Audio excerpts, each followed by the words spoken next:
and then so me pese sua ekwan a efa so a ebetimi create organogram our Microsoft Excel.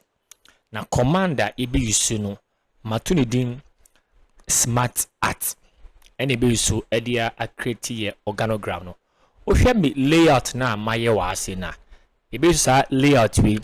edia create ye organogram no. Moma ye start. So opese o create organogram we call insert. So you call ye insert one ma. Nafi ya call SmartArt nti ebe miaso. E miaso ebe bi ne dialog box na mai. Ni ahwe hierarchy. Nti hierarchy dey mai a bit of template we na template I be use. But the medical fa away. But bit ma fa emobia no betimi dey organogram no. Ewi ani e click what okay. Enti amaye a temperature ebe so na fi ye ye information na de ayeshim ka won say we na ye di kan e den director metimi akiki ase masa say men type amenye example na ye ehwe ade nti eno ana me type no nti eno ani nti medical data no na matape wa ase no on say me click inside say me pese me click ananse metimi crack ofa me test panel naba eni me de ba metimi so akeke a type na the same dida metape ase ananse me click ase enti the indican fa we ni example e be san ba eno so later enti the next one here ye administrator no yan type eno so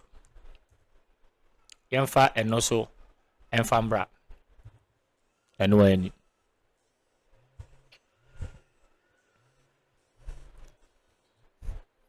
enti ya type ye admin na san type ye accountant nso ere ewie afi de mamemfa ye text panel no so bra ni yemfa eno so typing kai no on say ya type medical administrator na the accountant na ohwe ye line no so ayewo admin accountant na den metron nti o say the metro so eka ye list no nti yenkofa ye text panel no bra nti won say ha say no mebo enter wa say but me click me near me back space key no so na akoche back was akoche no me nya what an empty design for layout na and no say na add metro account nti metimi I enter I spell me metro no ti on say the metro dem aba account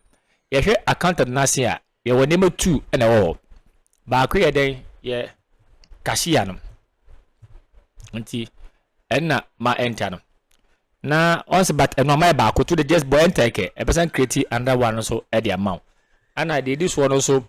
ye claims then stuff nti eno so wa ni nti won say ya bo eno nti eno ye 2 etimi abo eno ewie say ya hwe ye admin asina your estate your IT manager na your procurement eno so miensa enti eno ye be click admin ase first one ye estate no na ya type ye manager no na ya bo enter second one ye then ye IT and afi ye last one ye procurement no ye procurement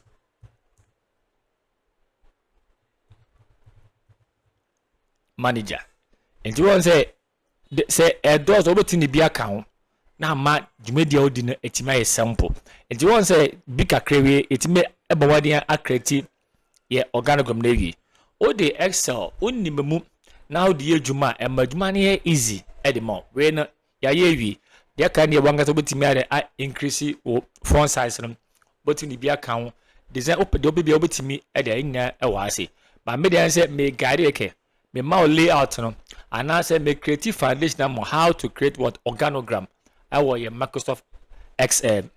anymore I basically the your SmartArt nti enne nso me de mo ebesi ase. Bye bye.